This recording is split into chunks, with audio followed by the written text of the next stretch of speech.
નમસ્કાર વિદ્યાર્થી મિત્રો, હું ભાવેશ વાળા આજના વિડીયો લેક્ચરમાં દરેક વિદ્યાર્થી મિત્રોનું હાર્દિક સ્વાગત કરું છું. વિષય બાયોલોજી, ચેપ્ટર 5 સપુષ્પી વનસ્પતિઓની બાહ્યાકાર વિદ્યા. તો વિદ્યાર્થી મિત્રો, આપણે આગળના લેક્ચરની અંદર બીજની રચનાની વાત કરી હતી. તો તેમાં એકદળી બીજ અને દ્વિદળી બીજ અનુક્રમે એકદળીમાં મકાઈનું બીજનો ઊભો છેદ જોયો હતો અને દ્વિદળીમાં વાલનું બીજ જોયું હતું. ઓકે, આકૃતિ નામકરણ સાથે. તો આજનો ટોપિક છે લાક્ષણિક સપુષ્પી વનસ્પતિઓનું અર્ધપ્રવિધીય વર્ણન. તો કે સાહેબ આ શું? એમાં કાંઈ તમારે મૂંઝાવણ નથી, હેડિંગ જોઈને ગભરાતા નહીં. કે લાક્ષણિક સપુષ્પી વનસ્પતિઓનું અર્ધપ્રવિધીય વર્ણન એટલે શું? હું અહીંયા જે ક્વેશ્ચનના સ્વરૂપમાં ડિવાઈડ કરી નાખું જેથી સરળ પડશે. તો અહીંયા દાખલા તરીકે હું ક્વેશ્ચન બનાવું. ક્વેશ્ચન: પુષ્પ એટલે શું?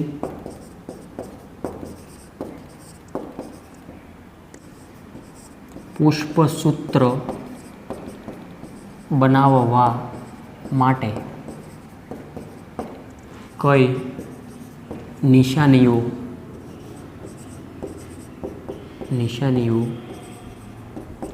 વાપરવામાં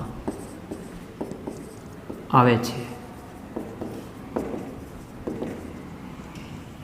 તો અહીંયા મેં ક્વેશ્ચન લખ્યો કે પુષ્પ એટલે શું, પુષ્પસૂત્ર બનાવવા માટે કઈ નિશાનીઓ વાપરવામાં આવે. એટલે કે લાક્ષણિક સપુષ્પી વનસ્પતિઓનું અર્ધપ્રવિધીય વર્ણન એટલે શું?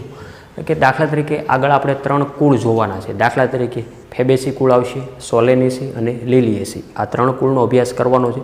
તો લાક્ષણિક વનસ્પતિ માટે આ બધા જ મુદ્દાઓ ધ્યાનમાં લેવા પડે કે પુષ્પ એટલે શું, તેમાં જે પુષ્પસૂત્ર અને તેના ઉપરથી પુષ્પાકૃતિ પણ છે. ઓકે, જે આપણે ખૂબ ઊંડાણપૂર્વક જોવાનું છે. તો સૌ પ્રથમ અહીંયા જે મેં ક્વેશ્ચન લખ્યો છે તો તેનો પ્રથમ જવાબ આપીએ. આન્સર: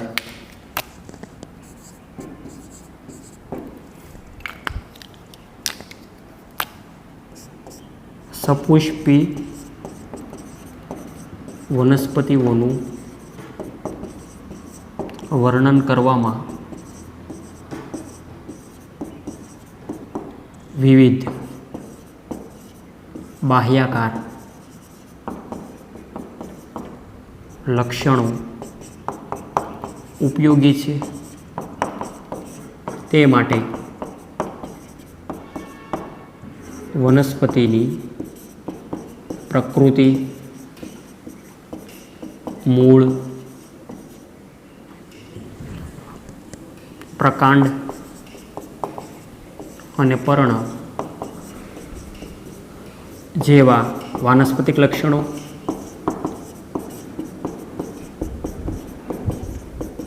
અને ત્યારબાદ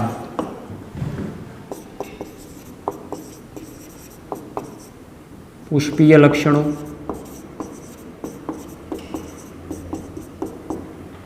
પુષ્પ વિન્યાસ અને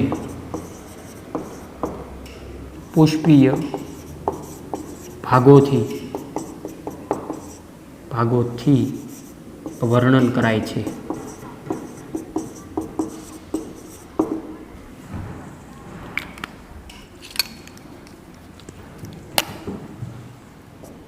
વનસ્પતિના વિવિધ ભાગોનું વર્ણન કર્યા પછી પુષ્પાકૃતિ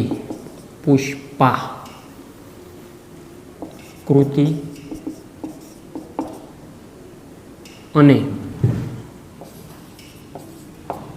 પુષ્પસૂત્ર પ્રસ્તુત કરવામાં આવે છે. હવે થોડોક આઈડિયાના આધારે તમને લાગશે. લાક્ષણિક સપુષ્પી વનસ્પતિઓનું અર્ધપ્રવિધીય વર્ણન. પુષ્પ એટલે શું? પુષ્પસૂત્ર બનાવવા માટે કઈ નિશાનીઓ વાપરવામાં આવે? નિશાનીઓ હમણાં આપણે લખીએ. સૌપ્રથમ સપુષ્પી વનસ્પતિ. જો ચેપ્ટરનું હેડિંગ વાંચો, સપુષ્પી વનસ્પતિઓની બાહ્યાકાર વિદ્યા. શું કીધું? સપુષ્પી વનસ્પતિઓનું વર્ણન કરવામાં વિવિધ બાહ્યાકાર લક્ષણો ઉપયોગી છે. જેવા કે તે માટે વનસ્પતિઓની પ્રકૃતિ, મૂળ, પ્રકાંડ, પર્ણ એ આપણે શીખી ગયા ડિટેલમાં. મૂળ, પ્રકાંડ, પર્ણ જેવા વાનસ્પતિક લક્ષણો અને ત્યારબાદ પુષ્પીય લક્ષણો, જે પુષ્પના લક્ષણો, દાખલા તરીકે સ્ત્રીકેસર, એનું વજ્રચક્ર, દલચક્ર, પુંકેસર, જે આપણે આગળ શીખી ગયા પુષ્પના વિવિધ ભાગોમાં. તો કે પુષ્પીય લક્ષણો, પુષ્પ વિન્યાસ, એ પણ આપણે આખો ટોપિક જોઈ ગયા. પુષ્પ વિન્યાસ અને પુષ્પીય ભાગોથી વર્ણન કરાય છે, એટલે કે સપુષ્પીઓનું વર્ણન કરવામાં આ બધું જ ઉપયોગી છે. વનસ્પતિના વિવિધ ભાગોનું વર્ણન કર્યા પછી હવે આગળ જે તમારે કુળ આવશે, આ જે તેના માટે લાગુ પડશે કે વનસ્પતિના વિવિધ ભાગોનું વર્ણન કર્યા પછી પુષ્પાકૃતિ, એટલે કે પુષ્પની આકૃતિ, જેને સંયુક્ત નામ છે પુષ્પાકૃતિ, પુષ્પ વત્તા આકૃતિ બોલે તો પુષ્પાકૃતિ, અને પુષ્પસૂત્ર પ્રસ્તુત કરવામાં આવે છે. હવે થોડીક નિશાનીઓ આવે અને તેના આધારે પુષ્પસૂત્ર જે કઈ રીતે નિર્માણ કરી તે પણ આપણે જોઈએ. તો સૌપ્રથમ યાદ રાખશું, પુષ્પાકૃતિ, પુષ્પાકૃતિ કેટલીક સંજ્ઞાઓ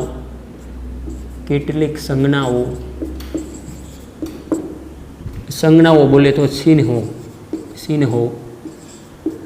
દ્વારા પ્રસ્તુત કરાય છે. એક અલગ અલગ ચિહ્નો દરેક માટે લાગુ પડશે. તો સૌપ્રથમ વાત કરીએ નિપત્ર. આ બધી સંજ્ઞાઓ તમારે યાદ રાખવાની છે લખી. નિપત્રને ઇંગ્લિશમાં બ્રેક્ટ કહેવાય. શું કહેવાય? બ્રેક્ટ. BRACT, બ્રેક્ટ. હવે આના આધારે બે સંજ્ઞાઓ યાદ રાખવાની છે.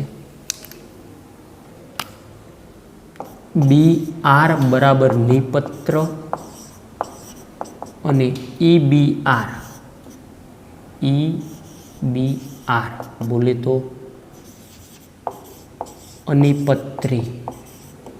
આ બધું શું કહેવાય એ જ્યારે આવશે ત્યારે આપણે ડિટેલમાં વાત કરીશું. મતલબ અત્યારે સંજ્ઞા યાદ રાખવાની છે. BR શા માટે બી લીધું?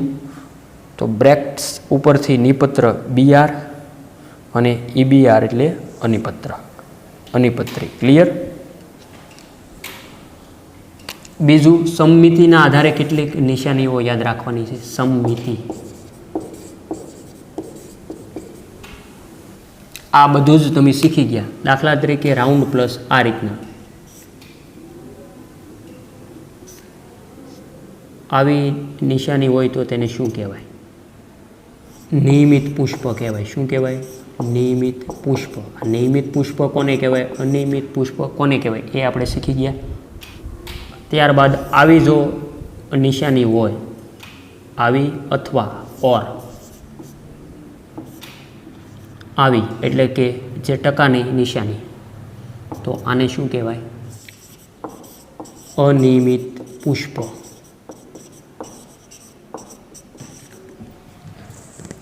તો કે સાહેબ આ બધું શું લખો છો? તો કે પુષ્પાકૃતિની કેટલીક સંજ્ઞાઓ અહીંયા હું તમને સમજાવું છું કે ચિહ્નો, કે આ ચિહ્નો ઉપરથી આપણે પુષ્પસૂત્ર નિર્માણ કરશું અને પુષ્પસૂત્ર ઉપરથી પુષ્પાકૃતિનું સર્જન થાય. આ બધું સમજવાનું છે. ક્લિયર? કેમ તમારા ગણિતમાં બધું અવયવ, દાખલા તરીકે ભાગુ સબા, ભાંગાકાર, ગુણાકાર, આવું બધું પહેલાં શીખવું પડે. સરવાળા આવડે, બાદબાકી આવડે, ભાંગાકાર આવડે, ગુણાકાર આવડે તો જ અવયવ આવડે, અન્યથા ન આવડે. હા કે ના?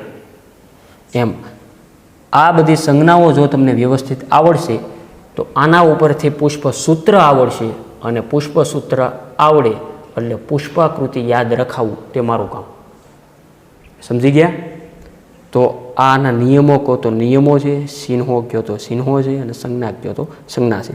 જેને આધારે આપી અહીંયા મેં વ્યવસ્થિત લખતો જાઉં. નિપત્રના આધારે આવી બે સંજ્ઞાઓ, સમમિતિના આધારે. અત્યારે આ ખાલી સ્વીકારી લો, જ્યારે આવશે ત્યારે એ વધારે વિસ્તૃતમાં ક્લિયર થશે. ઓકે? ત્રીજું છે જાતિના આધારે કેટલીક સંજ્ઞાઓ યાદ રાખવી. જાતિ.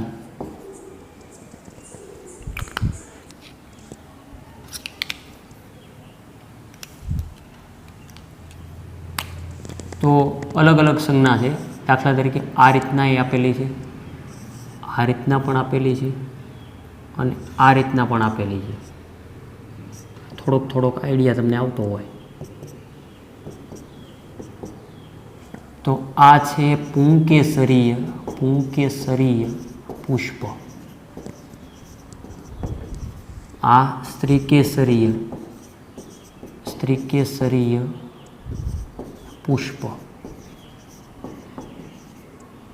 અને આ છે દ્વિલિંગી પુષ્પ.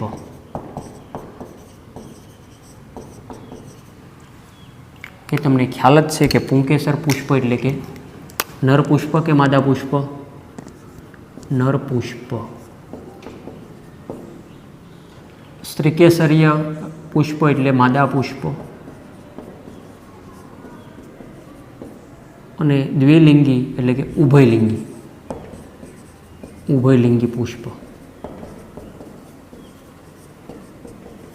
ક્લિયર? તો આ તમને ખ્યાલ છે. જો દાખલા તરીકે હું જે પુષ્પ સૂત્રમાં આવું કંઈક દર્શાવું તો તમારે સમજવાનું કે તે નર પુષ્પ છે. આ રીતના દર્શાવું તો સ્ત્રીકેસર પુષ્પ એટલે કે માદા છે, અને આવું દર્શાવું એટલે કે બે, એટલે કે જે પુષ્પમાં સ્ત્રીકેસર અને પુંકેસર બંને અવેલેબલ હોય એટલે કે દ્વિલિંગી કે ઉભયલિંગી પુષ્પ કહેવાય. જુઓ અહીંયા આ બંને નિશાનીઓ અવેલેબલ છે. આ નર માટે આવી અને માદા માટે અહીંયા નીચે આ રીતના લીટો લંબાયેલો અને પ્લસની નિશાની. તો અહીંયા આવી અને આવી, અહીંયા બે જે 2 in 1 છે એટલે દ્વિલિંગી કે ઉભયલિંગી. ત્યારબાદ વજ્રચક્રની વાત કરશું. વજ્રચક્રને ઇંગ્લિશમાં શું કહેવાય તેના ઉપરથી આપણે કંઈક યાદ રાખવું છે. વજ્રચક્રને તેને ઇંગ્લિશમાં કાયલેક્સ આવું નામ છે. તો તેના માટે સંજ્ઞા લીધેલી છે કે એટલે વજ્રપત્ર. હા કે ના? હવે હું એવું અહીં લખું કે K4 એટલે 4 વજ્રપત્ર, એટલે કે બરાબર શું છું? વજ્રપત્ર K4 જોડાયેલા છે કે સાહેબ આ તો નથી વાત થઈ કે જોડાયેલા છે કે મુક્ત છે. વાંધો નહીં, આપી દઉં અત્યારે કે K4 એટલે કેવા છે અહીંયા? મુક્ત વજ્રપત્ર. ક્લિયર? હવે તમે આરામથી સમજી જશો કે આ રીતના લખું તો બ્રેકેટ આવ્યો, યસ, જોડાયેલા. કે એટલે તો વજ્રપત્ર આવું નામ નથી આપ્યું. 4 યુક્ત વજ્રપત્ર. ઓકે, અહીંયા મુક્ત વજ્રપત્ર તો છે પણ આગળ 4 લખજો. 4 એ સંખ્યા તો લખવી પડે ને. દાખલા તરીકે અહીંયા K3 હોય તો 3 મુક્ત વજ્રપત્ર. અહીંયા દાખલા તરીકે 10 હોય તો 10 મુક્ત વજ્રપત્ર. આ રીતના બ્રેકેટ હોય તો 10 યુક્ત વજ્રપત્ર. જોકે અહીંયા 4 આપેલું છે એટલે K4 બ્રેકેટમાં એટલે 4 યુક્ત વજ્રપત્ર. ક્લિયર? ત્યારબાદ નંબર 5 ઉપર સંજ્ઞામાં જોઈએ. રેડથી નહીં, આપણે બધું ગ્રીન જ રાખીએ.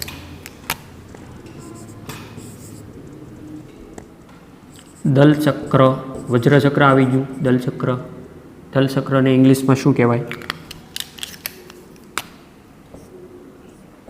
ઇંગ્લિશમાં કહેવાય કોરોલા.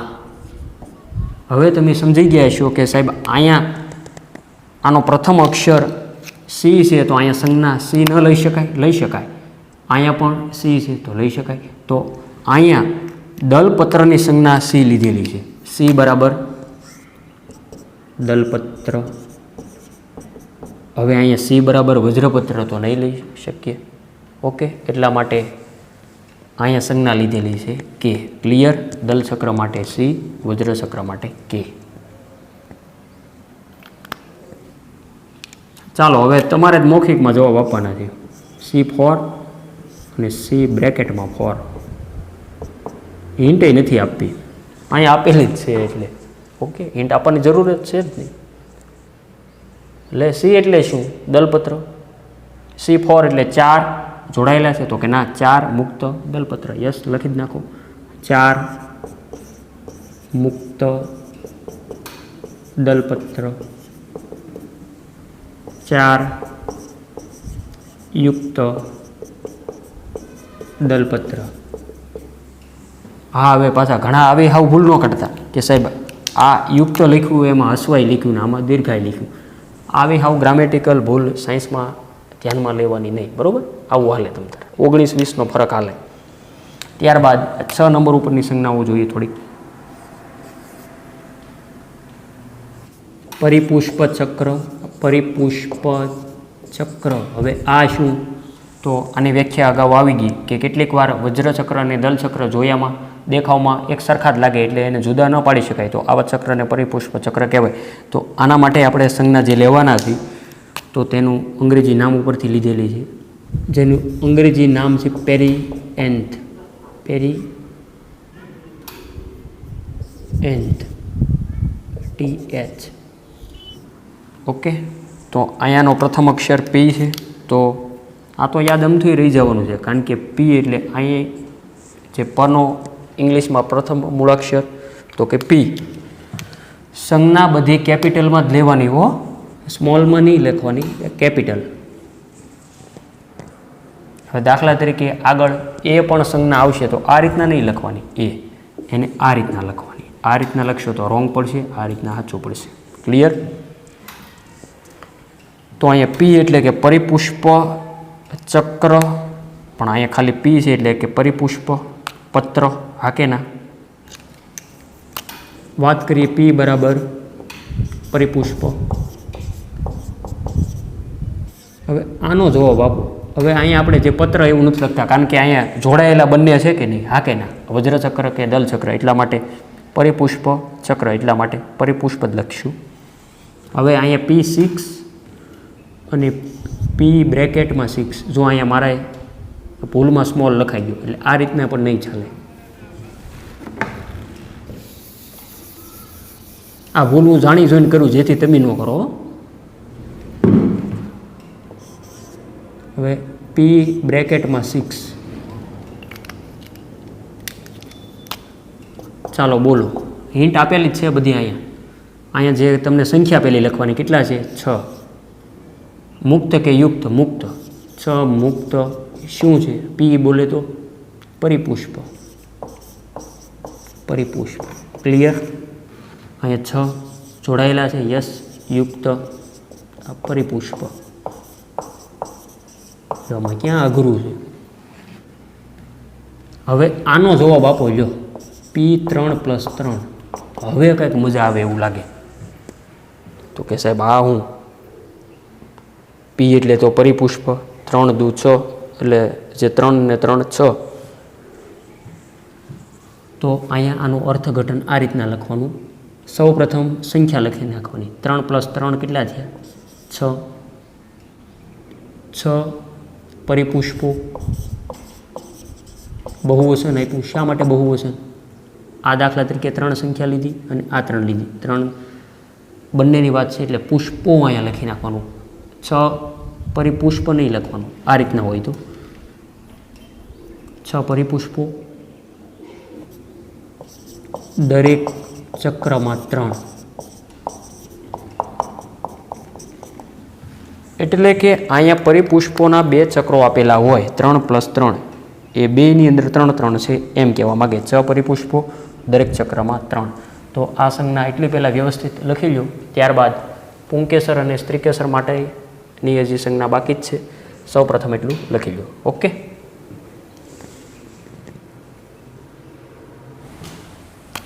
નેક્સ્ટ વાત કરીએ પુંકેસર ચક્ર.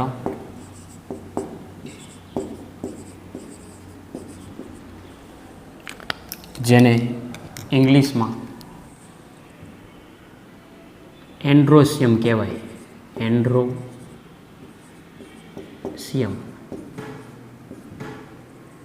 એન્ડ્રોસિયમ અહીં વચ્ચે એ આવશે, એન્ડ્રોસિયમ.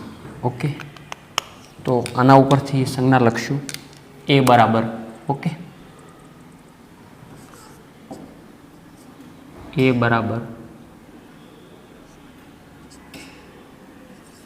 પુંકેસર ચક્ર. પુંકેસર ચક્ર. A5. ચાલો વિચારો જવાબ. સૌ પ્રથમ સંખ્યા 5 मुक्त के युक्त मुक्त, पुंकेसर चक्र,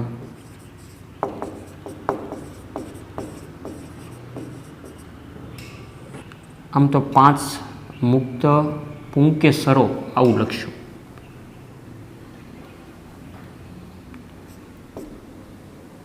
त्यारबाद ए ब्रेकेट में 5 इज इक्वल टू 5 युक्त पुंकेसरो। ए 5 + 5 संख्या આપણે લખી નાખો ટોટલ કે 5 ને 5 કેટલા થયા 10 પુંકેસરો। દરેક ચક્રમાં કેટલા છે? દરેક ચક્રમાં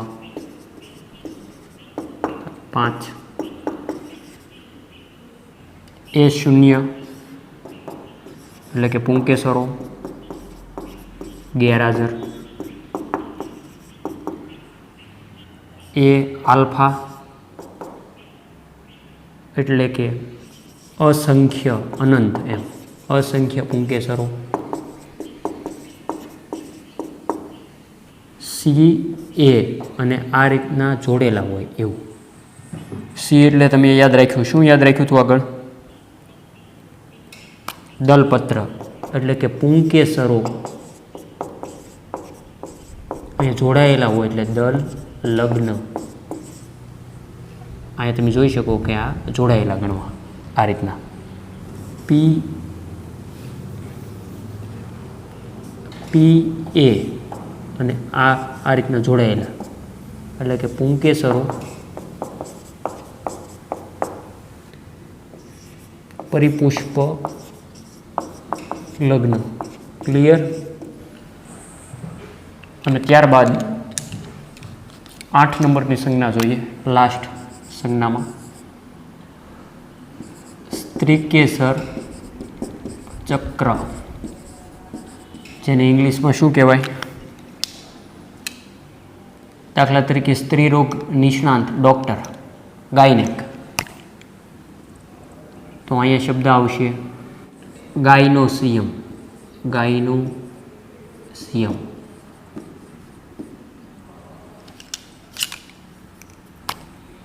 तो जी बराबर स्त्रीकेसर चक्र,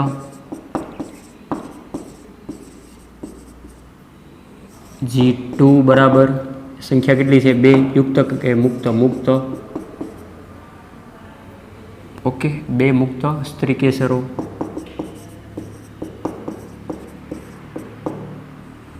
जी ब्रेकेट में 2 एटले के 2 युक्त स्त्रीकेसरो।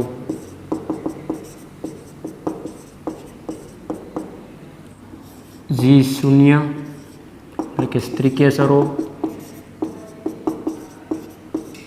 गैरहाजर।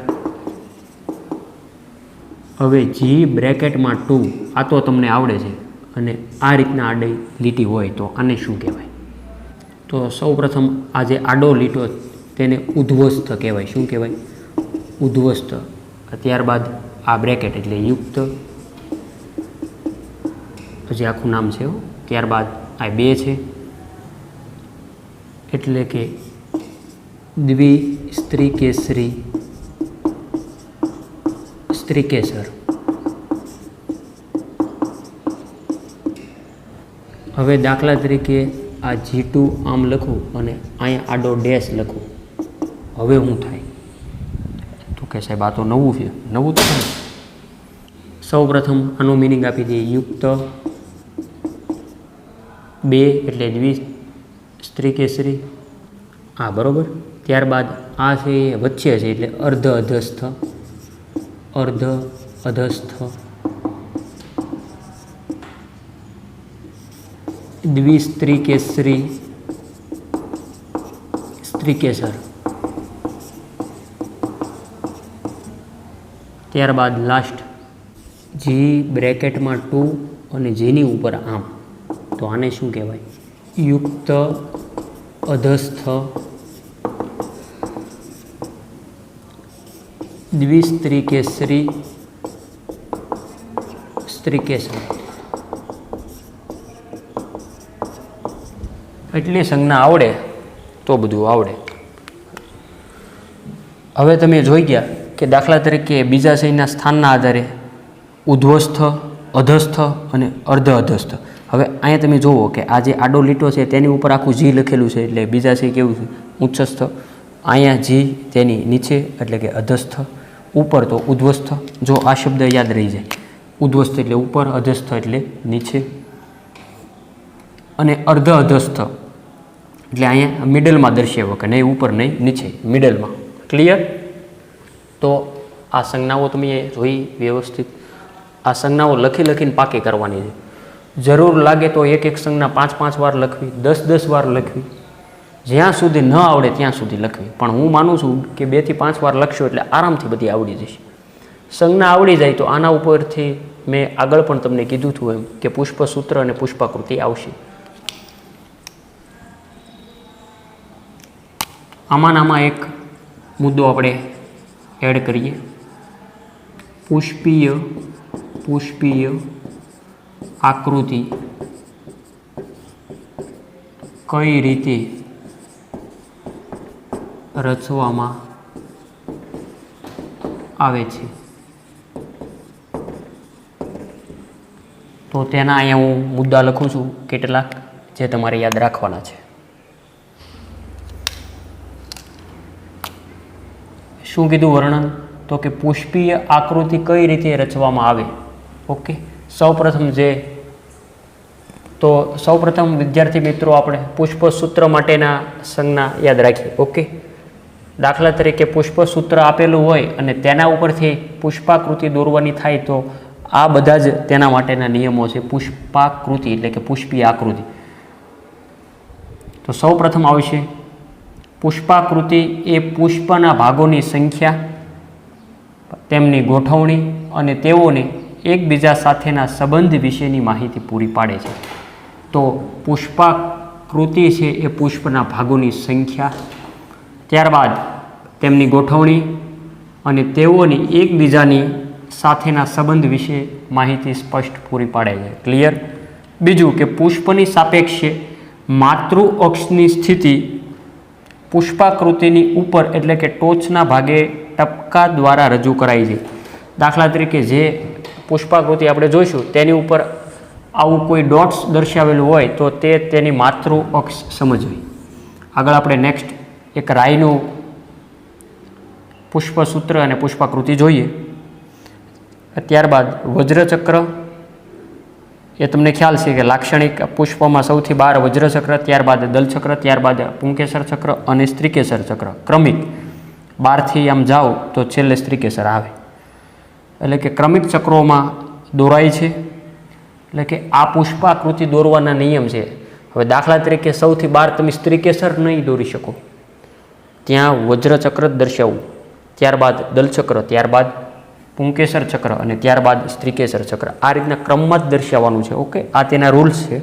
એટલે કે ક્રમિક ચક્રોમાં દોરાય છે કે જ્યાં વજ્રચક્ર એ સૌથી બહારનું અને સ્ત્રીકેસર એ સૌથી અંદરનું, એટલે કે જે કેન્દ્રમાં છે. ઓકે, પુષ્પસૂત્ર એ વિવિધ ચક્રોના ભાગોની અંદર સંલગ્નતા અને અભિલગ્નતા દર્શાવે છે. સંલગ્નતા એટલે જો જોડાયેલા હોય તો સંલગ્નતા, અન્યથા અભિલગ્નતા.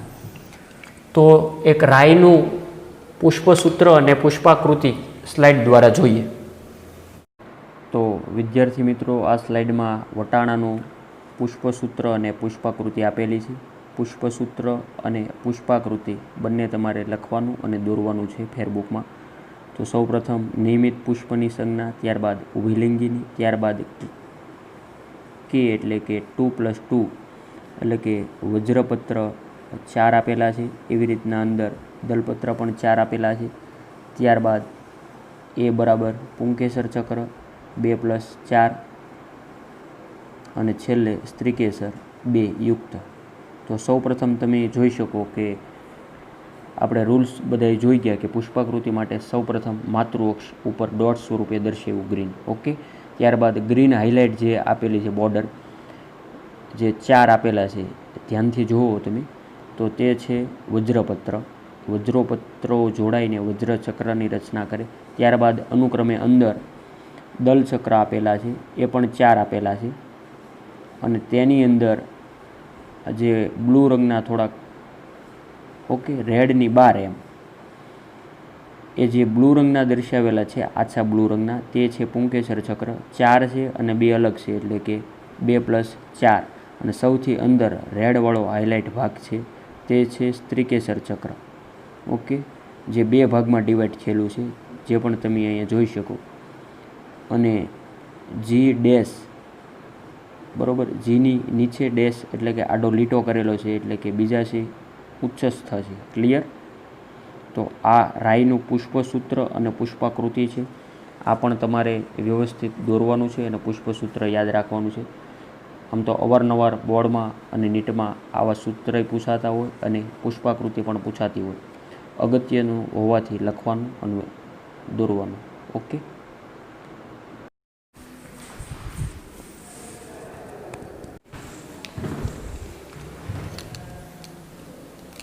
તો વિદ્યાર્થી મિત્રો, વાત કરીએ ફેબેસી કુળના વાનસ્પતિક લક્ષણો તથા પુષ્પીય લક્ષણો વિશે જણાવો. તો અહીંયા વર્ણન મેં લખ્યું છે અને તેના આધારે સમજવાનું છે. તો કે સાહેબ, આ કુળ એટલે શું? એ ચેપ્ટર 1માં આવી ગયું, યાદ છે? કુળ કોને કહેવાય, જાતિ કોને કહેવાય, ગોત્ર, વર્ગ, સમુદાય, શ્રેણી વગેરે જે કાંઈ આવતું હોય. જાતિ, પ્રજાતિ, કુળ, ગોત્ર, વર્ગ, ઉપવર્ગ, વિભાગ, સમુદાય અને છેલ્લે સૃષ્ટિ.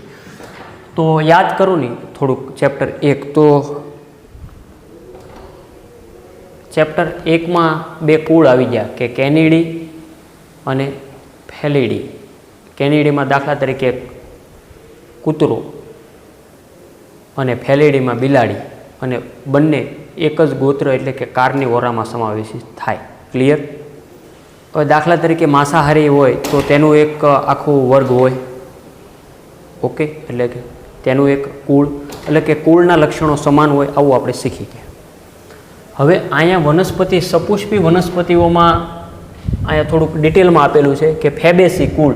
અહીંયા ફેબેસી કુળ એટલે કોઈ એક વનસ્પતિની વાત નથી. આખા કુળમાં જે જે વનસ્પતિ આવતી હોય તેને આ બધી જ શરતો માન્ય રહે, આવી બધી જ વનસ્પતિ ફેબેસી કુળમાં સમાવેશિત થાય. ઓકે. એ આખા ચેપ્ટરનું જે આપણે આગળ જોઈ ગયા, ચેપ્ટર 5 સપુષ્પી વનસ્પતિઓની બાહ્યાકાર વિદ્યા, એ બધા જનો અહીંયા કન્સેપ્ટ આવે છે. એ પણ ખાસ ધ્યાનમાં લેજો. ફેબેસી કુળના વાનસ્પતિક લક્ષણો તથા પુષ્પીય લક્ષણો વિશે જણાવો. દાખલા તરીકે આવો તમને ક્વેશ્ચન પૂછાય તો તમારે જવાબ શું લખવાનો? જોકે NCERT બુક્સમાં આપેલું જ છે, મેં અહીંયા ખાલી મુદ્દા પાડીને આપેલું છે. તો સૌપ્રથમ તેના વાનસ્પતિક લક્ષણો લખવાના છે, ત્યારબાદ તેના પુષ્પીય લક્ષણો લખવાના છે, ત્યારબાદ પુષ્પસૂત્ર, અને ત્યારબાદ છેલ્લે પુષ્પાકૃતિ. આ 4 મુદ્દા લખો એટલે જે 3 માર્ક હોય કે 4 માર્ક્સ હોય તે તમને મળવાપાત્ર થાય. નીટ માટે પણ MCQ માટે મહત્વનું છે.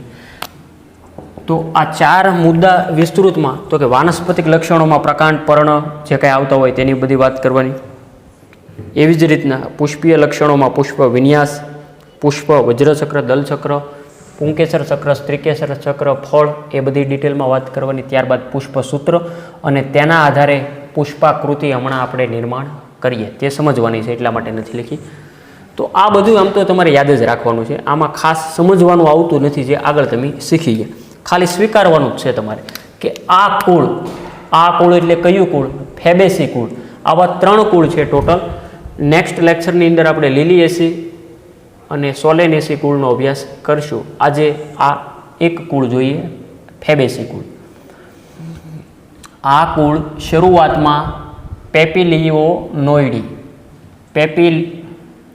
પેપિલોનોઇડી તરીકે ઓળખાતું. આ ખાસ યાદ રાખી લેવાનું, તમારે સ્વીકારી જ લેવાનું. હવે આવો તમને MCQ આપશે કે પેપિલોનોઇડી તરીકે નીચેનામાંથી કયું કુળ ઓળખાતું હતું? ફેબેસી, સોલેનેસી, લિલિએસી કે આપેલ તમામ? તો તમારો જવાબ લખી નાખવાનો ફેબેસી કુળ. ક્લિયર? આગળ જે લાગુ પડતું હોય તો વાત અલગ છે. તે લેગ્યુમિનોજી કુળનું ઉપકુળ કહેવાતું હતું આ કુળ, ફેબેસી કુળ. હવે વાનસ્પતિક લક્ષણો જોઈએ. મુખ્યત્વે વૃક્ષ સ્વરૂપ અને છોડ સ્વરૂપની હોય, એટલે કે એ તમને ખબર છે, નાની હોય, મધ્યમય હોય અને મોટી હોય એમ. હવે આ દરેકની વ્યાખ્યા આગળ મેં ઓલરેડી તમને આપી હતી. અને મૂળ ગંડિકાઓ સાથેના મૂળ છે. દાખલા તરીકે કેમ સિંગની અંદર, મગફળીની અંદર મૂળ ગંડિકા જે જોવા મળે એમ આ વનસ્પતિમાં મૂળની અંદર મૂળ ગંડિકાઓ હાજર હોય. ક્લિયર? પ્રકાંડ સીધું છે એટલે જે ટટાર છે, અથવા વેલા સ્વરૂપનું પણ હોઈ શકે. સીધું કે ટટાર, સોરી, એટલે સીધું કે વેલા સ્વરૂપનું બે રીતે હોઈ શકે. સીધું હોય તોય ભલે, ન હોય તો વેલા સ્વરૂપનું એટલે કે આરોહિત વીંટળાઈ શકે તેવું. પર્ણની વાત કરીએ તો કે પિંચાકાર, સાદા અથવા સંયુક્ત. આ બધું કોને કહેવાય આપણે આગળ જોઈ ગયા. એટલે આખા ચેપ્ટરનું આગળનું પૂર્વ જ્ઞાન બધું જરૂરી છે. એકાંતરિત, એક બાજુ આ, એક બાજુ આ સાઈડ, આ બધું શીખી ગયા તમે. એકાંતરિત, પર્ણતલ. પર્ણતલ છે એ પર્ણવૃંત તલીય, પર્ણનું તળિયાવાળો ભાગ છે એ આવો કંઈક વળી ગયેલો છે એમ. આ દાખલા તરીકે પર્ણતલ એ આવો કંઈક વળી ગયેલો છે ને ત્યાંથી હવે પર્ણદંડ હોય, આવા કંઈક પર્ણો હશે એમ. પર્ણતલ, પર્ણવૃંત તલીય એટલે કે સ્પ્રિંગ જેવા કંઈક વળી ગયેલા છે. ઉપપર્ણો જે પર્ણો જેવા દેખાય, જે કેવા છે? જાલાકાર શિરાવિન્યાસ. જાલાકાર સમાંતર શિરાવિન્યાસ કોને કહેવાય? જે આપણે અગાઉ શીખી ગયા. પુષ્પીય લક્ષણો તો કે પુષ્પ વિન્યાસ અપરિમિત. અપરિમિત એટલે કે કેવો? જે સતત આગળ વધતો હોય એવો કે નહીં? એટલે કે અપરિમિત પુષ્પ વિન્યાસની મુખ્ય અક્ષ સતત આગળ અગ્રાભિવર્ધી ક્રમમાં વધતી હોય. આ તમને ખ્યાલ હોવો જોઈએ. જ્યારે પરિમિતમાં એ આગળ જે પુષ્પ આવી જાય ને બે સાઈડમાંથી શાખાઓ ઉદ્ભવે, જે આકૃતિ સાથે મેં તમને સમજાવ્યું. ત્યારબાદ પુષ્પીય લક્ષણોમાં પુષ્પની વાત કરીએ. દ્વિલિંગી છે, નર અને માદા બંને અંગો એક જ પુષ્પમાં અવેલેબલ છે. અનિયમિત પુષ્પ છે. નિયમિત, અનિયમિત. અનિયમિત એટલે અનિયમિત બોલે તો કોઈ એક ધરીએથી બે સરખા ભાગમાં વહેંચી શકાય. જો એક કરતાં વધુ ધરીએથી વહેંચી શકાય તો નિયમિત કે અરિય. આ તમને યાદ હશે. ઓકે. વજ્રચક્ર, વજ્રપત્રના બનેલા હોય. વજ્રપત્ર અહીંયા કેટલા હશે? 5 યુક્ત વજ્રપત્રી એટલે જોડાયેલા છે અને આચ્છાદિત કલિકાંતર વિન્યાસ દર્શાવે. આ જે ફેબેસી કુળના લક્ષણો બધા છે, હા કે ના, અને તેના પુષ્પીય લક્ષણો પણ આવી ગયા. દલચક્ર તો કે દલપત્રો પણ 5 છે. આ શા માટે 5 જ 2? એ આગળ મેં તમને ફિબોનાકી સિરીઝ પ્રમાણે સમજાવ્યું હતું. પણ દલપત્રો મુક્ત છે એટલે મુક્ત દલપત્રી આ સ્વીકારવાનું જ છે. બરાબર? આ સમજવા જેવો આખો ટોપિક નથી. આ કુળ છે એ તમારે સ્વીકારી જ લેવાનું છે આગળ આખા ચેપ્ટરનું પૂર્વ જ્ઞાનને આધારે. પતંગિયાકાર, ક્યાં આગળ વહી ગયા? ના, બરોબર જ છે ને. પતંગિયાકાર એટલે કે જે તમે જોઈ ગયા કે તેનો જે કલિકાંતર વિન્યાસ કેવો હશે તો કે પતંગિયાકાર. એમાં તમને ખબર છે કે પશ્વ ભાગે ઉપરની બાજુ ધ્વજક હતું, બે પાર્શ્વીય પક્ષકો અને નવતલ આકારના 2 હતા એટલે કે ટોટલ 5. અને પતંગિયાકાર કલિકાંતર વિન્યાસ દર્શાવે. પુંકેસરની સંખ્યા તો કે 10ની સંખ્યામાં છે. દ્વિગુચ્છી છે, 2 ગૂંચળામાં વહેંચાયેલા છે, 2 અને 2 ચક્રોમાં ડિવાઈડ છે. જ્યારે સ્ત્રીકેસર ચક્ર એનું બીજા છે એ કેવું છે? ઉચ્ચસ્થ. આ જુઓ ને અહીંયા રચના ઉચ્ચસ્થ, અહીંયા 1 લખ્યો છે એટલે 1 સ્ત્રીકેસરી. ઓકે. 1 સ્ત્રીકેસરી કોટરીય, કોટરમાં ઘણા અંડકો ધરાવતા પરાગવાહિની એકલ. ક્લિયર? એટલે કે ઘણા અંડકો ધરાવતી પરાગવાહિની અંદર આવેલી છે. અંડકો ઘણા બધા છે, બીજ એમ. ફળ તો કે સિંબી પ્રકારનું ફળ હોઈ શકે, સિંગ સ્વરૂપનું. એનું બીજ છે એ એક કે ઘણા બીજ હોય અંદર. અહીંયા જ આવી ગયું ને, ઘણા અંડકો હોય એટલે ઘણા બીજ હોય. અને અભ્રૂણપોષી, ભ્રૂણપોષી, અભ્રૂણપોષી જે આગળ તમારે આવી ગયું. એકદળી અને દ્વિદળીમાં આવી ગયું. ખાસ એકદળીમાં નહીં પણ દ્વિદળીમાં અભ્રૂણપોષી હોય. આવું કંઈક આવી ગયું ને તમારે. ત્યારબાદ પુષ્પસૂત્ર ખાસ જોવાનું છે. આ સંજ્ઞા શેની છે, આ શેની છે, આ હવે તમને ખ્યાલ હોવો જોઈએ. આપણે હમણાં બધી સંજ્ઞાઓ વિશે જોઈ ગયા કે આ જે ટકાની નિશાનીઓ છે જે દર્શાવે છે અનિયમિત પુષ્પ. આવી ગયું ને? અનિયમિત પુષ્પ ક્યાં છે? આર્યું અનિયમિત પુષ્પ. ત્યારબાદ ઉભયલિંગી કે એટલે વજ્રપત્ર જે કેટલા છે? 5. મુક્ત છે, મુક્ત જ દર્શાવ્યા. સી એટલે દલપત્ર, સંખ્યા કેટલી છે? 5. એટલે કે 2 જોડાયેલા છે અને 3 છૂટા છે, એનો મતલબ એમ થયો એ એટલે પુંકેસર ચક્ર. 9 + 1 એટલે 2 ભાગમાં ગોઠવણી છે, જે ટોટલ 10. સ્ત્રીકેસર 1 ઉપરની બાજુ ઉચ્ચસ્થ. ક્લિયર? તો આ પુષ્પસૂત્ર પાછું યાદ રાખવાનું છે. પુષ્પસૂત્ર આપે તેના ઉપરથી પુષ્પાકૃતિ તમે બનાવી શકો, અથવા આનાથી ઉલટું જો પુષ્પાકૃતિ આપે તો તમે તેનું પુષ્પચક્ર એટલે કે તેનું પુષ્પસૂત્ર તમે બનાવી શકો. આ ખાસ આપણા માટે મહત્ત્વનું છે, એટલા માટે પુષ્પાકૃતિ મેં જાણી જોઈને બાકી રાખી. હવે લાઈવ બોર્ડવર્ક દ્વારા જોઈએ. સૌપ્રથમ આપણે આગળ નિયમો જોઈ ગયા. સૌપ્રથમ માતૃઅક્ષ આ રીતના તમારે દર્શાવવાનું. ઓકે, હું થોડીક આ સાઈડ દર્શાવું જેથી કરીને આખી રચના અહીંયા આવી જાય. આ રીતના સૌપ્રથમ માતૃઅક્ષ દર્શાવવાનું. પ્રથમ આ ભૂલશું એટલે અડધો માર્ક વયો થાય પહેલો તો. રેડી? ત્યારબાદ હવે હું અહીંયા ઝડપથી દોરવાનો પ્રયત્ન કરું છું. ગોળ જ થયું ને? આ 1, આ 2, આ 3, આ 4 અને આ 5.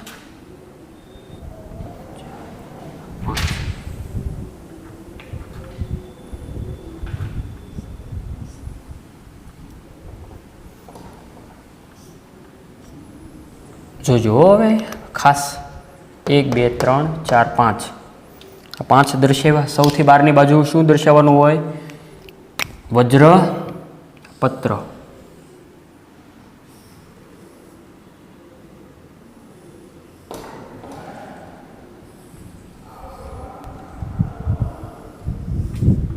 ચાલો રેડી?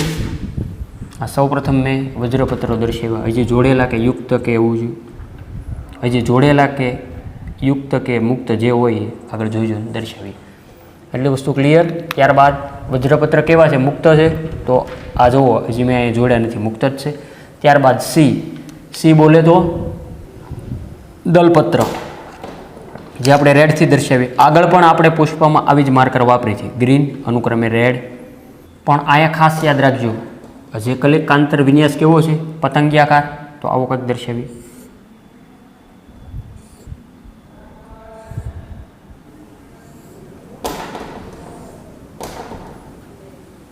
ચાલો રેડી? અને આ રીતના વ્યવસ્થિત દર્શાવો તોય હાલે. આમ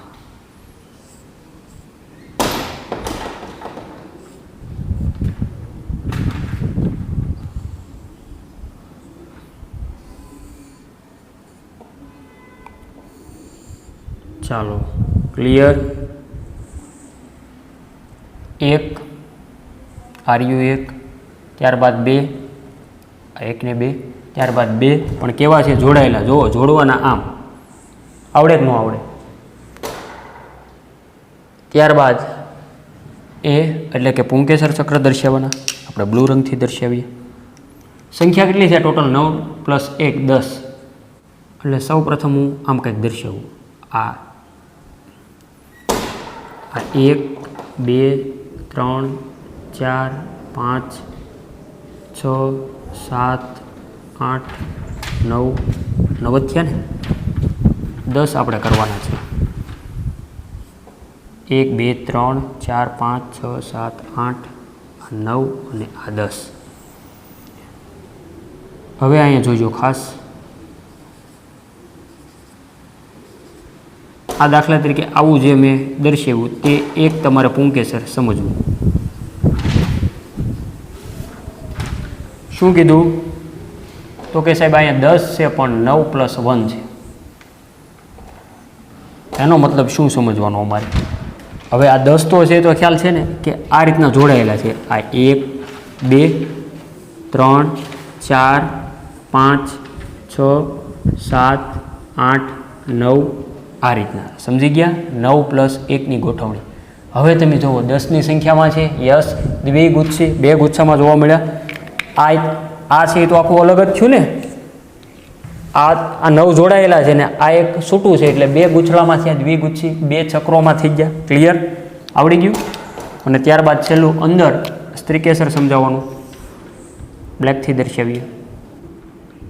ઉધ્વસ્થ અહીં આપણે ઉપરની બાજુ આવું કંઈક દર્શાવી દઈએ. રેડી? તો આ થઈ પુષ્પાકૃતિ. પુષ્પ સૂત્ર ઉપરથી પુષ્પાકૃતિ કઈ રીતે નિર્માણ થઈ તે આપણે જોયું. ઓકે, હવે આ કુળની કેટલીક આર્થિક ઉપયોગિતા છે જે આપણે એક સ્લાઇડ દ્વારા જોઈએ.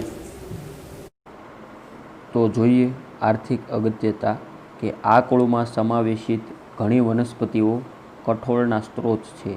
દાખલા તરીકે ચણા, તુવેર, વાલ, મગ, સોયાબીન વગેરે. ખાદ્ય તેલ એટલે કે સોયાબીન, મગફળી વગેરે. ત્યારબાદ રંગક તરીકે તો કે ગળી, ઇન્ડિગો ફેરા. રેસા તો કે શણ. અને ત્યારબાદ છે ઘાસચારો એટલે કે ઈકડ. આ વનસ્પતિના નામ છે ઈકડ અને ત્રિપતિ. સુશોભન માટે લ્યુપિન, વટાણા વગેરે. અને ઔષધ માટે જેઠીમધ. તો આ છે કુળ ફેબેસીની આર્થિક અગત્યતા. આ આર્થિક અગત્યતા વિદ્યાર્થી મિત્રો તમારે ફેરબુકમાં લખવાની છે. ઓકે, અને યાદ પણ રાખવાની છે. MCQ માટે અતિ મહત્ત્વની છે. આ સ્લાઇડમાં તમે જોઈ શકો કે પીસમ સેટાઇવમ એટલે કે વટાણાનું વૈજ્ઞાનિક નામ છે પીસમ સટાઇવમ. તો તેનો છોડ દર્શાવેલો છે, તેના વિવિધ ભાગો અહીંયા દર્શાવેલા છે. તો એમાં પુષ્પીય શાખા છે, પુષ્પ, ત્યારબાદ દલપત્રો, પ્રજનનિક ભાગો, ત્યારબાદ સ્ત્રીકેસર અને પુષ્પાકૃતિ આપેલી છે. જો કે તમે પુષ્પાકૃતિ તો અહીંયા ફેરબુકમાં દોરી છે, તો આ બાકીના ભાગો છે આ સિવાયના જે પુષ્પાકૃતિ સિવાયના વનસ્પતિના કે પુષ્પના તે પણ તમારે ફેરબુકમાં દોરવાના છે વ્યવસ્થિત. આ પણ ક્યારેક આકૃતિમાં બોર્ડમાં પૂછાઈ જતા હોય છે. ઓકે, તો વિદ્યાર્થી મિત્રો આજનો વિડીયો લેક્ચર એટલે સુધી રાખીએ.